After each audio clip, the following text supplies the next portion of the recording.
Životna priča Aleksandar Rakić.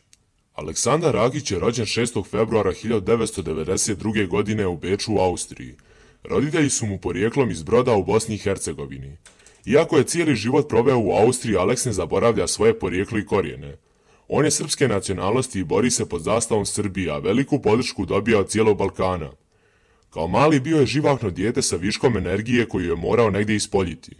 Prvo je počeo trenirati fudbal u obližnjem klubu u Beču, ali je izbačen nakon što je previše oštro igrao odbranu.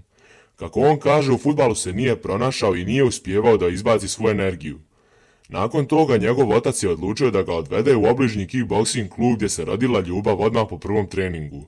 Po završenom probnom treningu otac je odmah odlučio da ga upiše na godinu dana.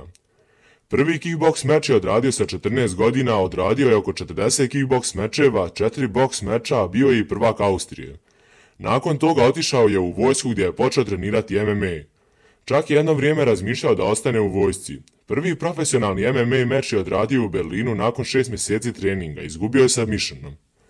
Nakon toga zaredao je 12 pobjeda, od kojih je 8 nokautom. Najveći problem karijere su mu bile velike povrede, od kojih je hidanje ukrštenih ligamenata. Nakon teške operacije oporavak je bio još teži. Po povratku sa operacije dolazi do nezgode na hrvanju gdje su dva borca na hrvačkom sparingu pala na nogu, a povreda je bila identična kao i prvi put, samo ovaj put na drugoj nozi.